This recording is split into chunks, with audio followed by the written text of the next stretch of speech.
guys, Jeb Smith here, Coldwell Banker Residential Brokerage in Huntington Beach, and just want to take a minute. I put out a video a couple weeks ago with regards to discount brokerages. Got a couple of questions, emails outside of that asking what a discount brokerage was to begin with. So I thought I'd just elaborate a little bit and talk about discount brokerages, and in one particular, Purplebricks. And the reason I bring up Purplebricks, or the reason I'm picking on Purplebricks, is because they're the biggest in the market at the moment with regards to commercials, advertising, etc. So I thought I'd take a minute just to explain their model and why you as a seller shouldn't even consider a Purplebricks type model, and why you should hire a professional realtor like myself in the business in order to help you get your home sold. And basically what a discount brokerage is it's a real estate company who's willing to cut the commission on one side of the transaction in order to take the listing. So if you take the real estate business, for example, there is no set commission, but customarily over the last however many years, the commission's been somewhere between 5 and 6%. And that commission is normally split between two sides. So half of that commission goes to the buyer's agent, half that commission goes to the listing agent. And what the discount brokerage model is the listing agent is willing to take less money on their side. So say 1% in some cases. Some cases it's a flat fee of $3,600 or what have you in the Purplebricks model or somewhere along those lines. And they're willing to list the property for that amount. You're still paying a commission on the buyer side, so there's still 2.5% or so on the other side of the transaction that you're going to receive or pay rather in order for the buyer's agent to come into the transaction. So that's the discount model. Why it's not effective or why you shouldn't consider it as a seller. The first thing is in the Purplebricks model is that they say you're getting a local area expert. And I know from experience and know people that work for them, in a lot of cases these guys aren't local area experts. In fact, they may not even know the community, the city that they're selling the property in. I mean, it's almost, they own a territory, which means, say for example, the agent may be in Huntington Beach and get a listing in Anaheim because that's part of their territory, and they may be the local area expert for Anaheim, when in fact they may have never sold a property there. So if that agent owns the territory and you want to list your property with them, that's the agent that you're hiring essentially. So that's kind of a downside because you're not getting somebody that actually knows the area, knows the property, knows the community, etc., can help guide. Most realtors can look at comps and tell you what your house is worth, but to reach out and say you're an expert in the area, that's a step further, and I don't think you can say that without having doing business in that area. Secondly, I have some notes here, is that a lot of cases these agents are managing a large portfolio of homes. So they're managing 10, 15, 20 properties sometimes as one single agent. These guys aren't on teams in a lot of cases. They're just one agent managing these. And so if you're a single agent managing multiple properties in this case, it's very, very difficult to provide the level of service that you need to provide in order to effectively sell somebody's home for top dollar in that market, and be able to do the things that are necessary in order to get things done in a timely manner, respond to people, negotiate, etc. So these people are managing a large inventory, and that's going to feed into one of the things that come up next, is that these agents, say for Purplebricks, they're only making $1,000. So an agent making $1,000 on a transaction has very, very little incentive to actually help you sell your home. Why any agent would do that is beyond me. Any top producing agent, any agent actually doing business would never work under this model.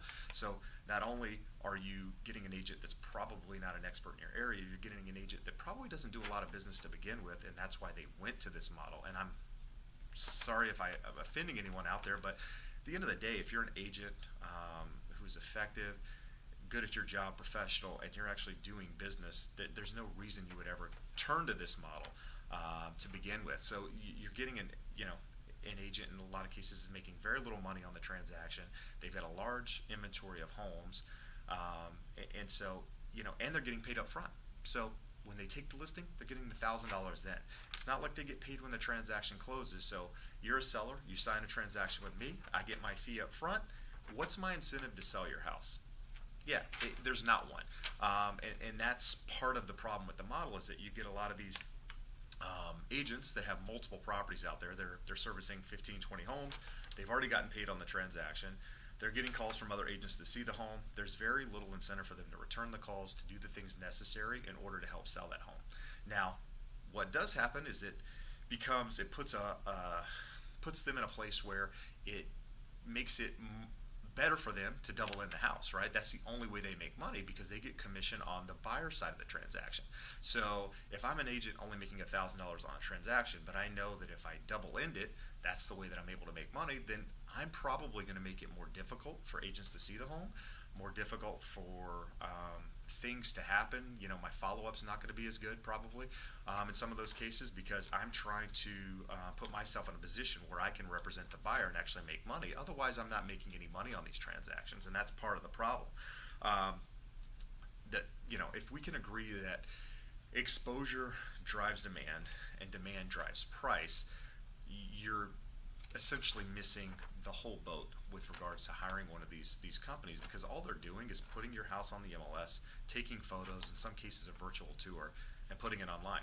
They're not doing any additional marketing in order to help you get your home sold. And that's honestly what it takes in order to get a home sold is doing the unexpected extras, doing the door knocking in your neighborhood to let your neighbors know that your house is listed, putting it on TV, doing the print advertising in the newspaper. It's a holistic approach to marketing, so you're not just doing one thing, you're doing everything in order to make sure you're getting it in front of the right people. And that's, you're, by hiring one of these companies, yeah, you may be saving money up front, but at the end of the day, you're probably losing money because you're not getting it. The exposure is going to be less by hiring one of these companies than hiring a professional who can get it in front of more people and in front of the right people, which is ultimately the goal, right? To get in front of the right people, create this demand, and ultimately, sell the property for what it's listed for, or maybe even higher in some cases with multiple offers. So, we've talked about them managing multiple homes and very little incentive to sell the home. Another big thing is that we're headed into a market where there's going to be more inventory. Homes are going to sit on the market longer. This is a time that you need to hire a professional. You need to hire someone that's going to do the things in order to get your property sold because we've been in a market for the last 6 years or so where you put a house on the market, you list it, for what it's worth, maybe even sometimes more than you think it's worth, and it sells. It didn't take a lot of expertise in this market to sell a home, and now we're moving into a market where it's going to take expertise, it's going to take a professional in order to do those things in order to help you get your property sold. And so you've got to have somebody that knows the business, understands the business, and is able to put money in places that's going to help you generate viewers on your home and people that want to see your home. So somebody like me, I go into a property, if a property needs staging, it needs things done, I'm willing to put that money up front in order to make things happen. An agent that's making $1,000 on a transaction is not willing to do that. They're not willing to go above and beyond in order to make sure that you get your property in front of the right people, that it looks its best when it comes to the market, etc.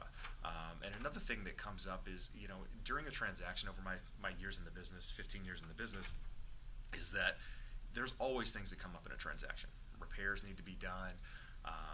Things happen during a transaction that the seller isn't willing to pay for.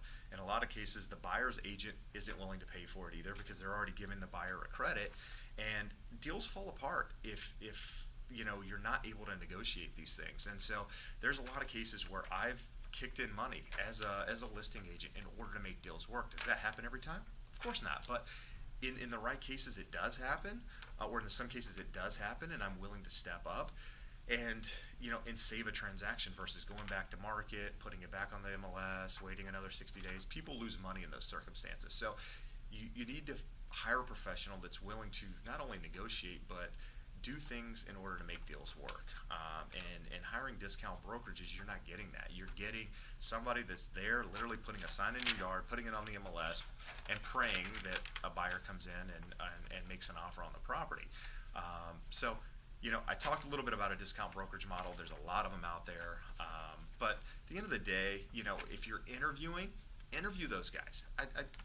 I welcome you to, but also interview a professional that's been in the business, that knows the market, and can guide you through the process, can talk you through the steps, because at the end of the day, by hiring a discount broker, you're leaving stones unturned.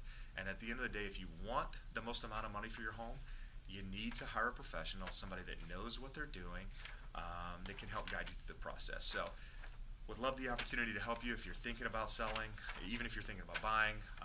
You can always reach me, 714-376-2711, my website, jebsmith.net, or check out my other videos on YouTube and Facebook. So appreciate your time. Thank you for watching, and we'll talk soon. Bye-bye.